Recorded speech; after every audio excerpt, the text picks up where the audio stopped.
Hello friends, welcome back all of you in S pharma. तो आप सभी कैसे हो? आई होप कि आप सभी ठीक ही होंगे। तो आज की इस वीडियो में हम बात करेंगे गेस्ट पेपर का। गेस्ट पेपर हमारा चलेगा human anatomy and physiology second का। जैसा कि आपका नेक्स्ट एग्ज़ाम जो है ये है एचएपी सेकंड का ही। तो एचएपी सेकंड में आज हम कुछ इंपॉर्टेंट क्वेश्चन या गेस्ट पेपर अगर कहो तो हम देखेंगे कि नेक्स्ट क्वेश्चन पेपर हमारा कैसा आएगा, और इसी के बेस पे हम जितने भी क्वेश्चन हैं टोटल वो सेलेक्ट किया गया है। अब हम सबसे पहले बात करेंगे सेक्शन ए का। जैसे 3 सेक्शन में आपको क्वेश्चन अटेम्प्ट करने होते हैं, section A, section B, section C. तो सबसे पहले हम सेक्शन ए की बात करेंगे, जहाँ पे एक क्वेश्चन आपके 2 नंबर लेके आते हैं और आपको टोटल क्वेश्चन अटेम्प्ट करने होते हैं। यहाँ पे नोट में लिखा भी गया है कि attempt all question in brief. आपको ब्रीफ में जितने भी क्वेश्चन दिए गए हैं टोटल अच्छे तरीके से अटेम्प्ट करने हैं, और जितने भी इसके सोल्यूशन है वो अच्छी तरीके से मेन कंटेंट आप लोग लिखिएगा, तब जाके आप 2 मार्क्स ईजी वे में गेन कर सकते हैं। और मैं ये भी बता दूं कि यह जो क्वेश्चन जितने भी लिखे गए हैं, मैं मतलब सेल्फ तो राइट इसको नहीं किया हूँ, बट मैं इसी से लिखवाया हूँ इस क्वेश्चन को।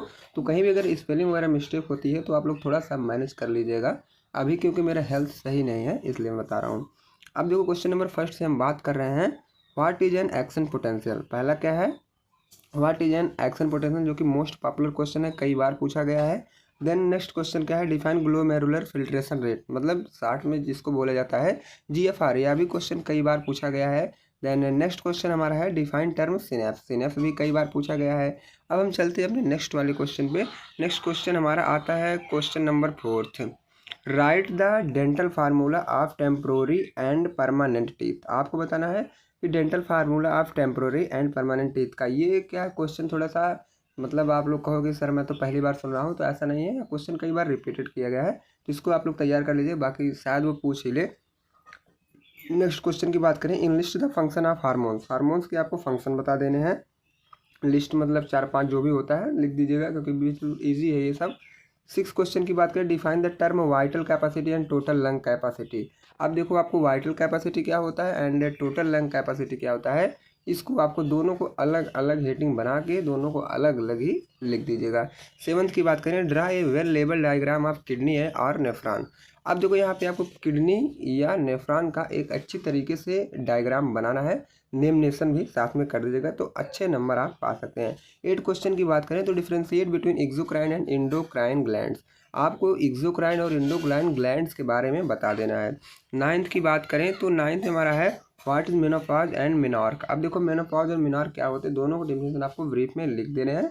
देन 10th की बात करें तो define autocrine and paracrine. Autocrine और पैराक्राइन के बारे में आपको लिखना है, ये होते क्या हैं। अब हमारा जो सेक्शन ए था 2 मार्क्स का, ये टोटली कवर हुआ। अब हम बात करेंगे सेक्शन बी का। सेक्शन बी में आप लोग को पता है कि 2 ही क्वेश्चन हमें अटेम्प्ट करने होते हैं, और यहाँ पे आपको मिलेगा 3 question. Okay, attempt any 2 parts of the following. इस फॉलो मतलब टोटल में से केवल आपको 2 ही अटेम्प्ट करने हैं। Explain in detail about autocrine nervous system. Autocrine nervous system को डिटेल में आपको कर देना है। सेकंड क्या है, discuss in details about endocrine system. अब देखो, डिटेल में आपको एंडोक्राइन सिस्टम कवर करना है। Classify hormones and explain the mechanism of action of hormone. Hormone को क्लासीफाई करना है and mechanism of action hormone को, वो भी आपको अच्छी तरीके से कर देना है। थर्ड की बात करें, explain anatomy and physiology of female reproductive system. अब देखो, फीमेल रिप्रोडक्टिव सिस्टम के आपको एनाटॉमी एंड फिजियोलॉजी को डिटेल में लिखना है, ठीक है। या तो कभी कभी देखो मेल का भी पूछ लेता है, तो जस्ट और करके explain anatomy and physiology of male reproductive system, ठीक है। मेल या फीमेल किसी का भी वो पूछ सकता है। फोर्थ की बात करें तो discuss structure of pituitary gland and explain function of virus hormone secreted from pituitary gland. अब देखो, पिट्यूटरी ग्लैंड वाला टोटल मैटर आप लोग अच्छे से लिख दीजिएगा, जितना भी पिट्यूटरी ग्लैंड के बारे में आपको पता रहेगा, ठीक है, क्योंकि ये 10 मार्क्स का है तो ज़्यादा कंटेंट आपको लिखना पड़ेगा। 5th की बात करें तो right various parts of digestive system, discuss the physiology of digestion in detail. Digestive system most important, कई बार रिपीटेड क्वेश्चन है, तो इसको आप लोग अच्छे तरीके से पढ़ के ही जाइएगा। उसके बाद discuss the physiology of digestion in detail, ये डाइजेशन का फिजियोलॉजी भी आपको डिटेल में लिख देना है। सेक्शन सी की बात करें तो इसमें केवल आपको 5 क्वेश्चन अटेम्प्ट करने होते हैं, एक क्वेश्चन 7 नंबर के होते हैं। Describe the mechanism of ATP formation. अब देखो, एटीपी का फार्मेशन कैसे होता है उसका पूरा मैकेनिज्म आपको लिख देना है। सेकंड की बात करें तो discuss the mechanism of neurohumoral transmission in CNS, ठीक है, इसको आपको कर देना है। और explain various step of neurohumoral transmission, बहुत से वेरियस होते हैं न्यूरो ह्यूमरल ट्रांसमिशन, उसको आपको कर देना है। उसके बाद थर्ड की बात करें तो categorise different part of the brain.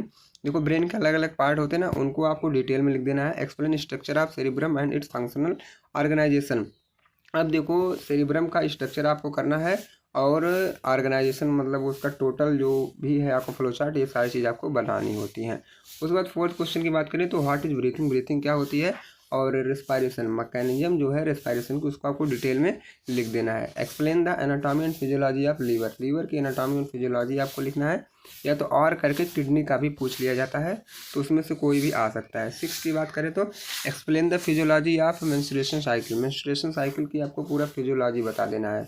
Okay, define genetics, 7th question हमारा जेनेटिक्स क्या होता है, और क्रोमोसोम पे 60 नोट लिख देना है, और कुछ यहाँ पे आपको करना नहीं है।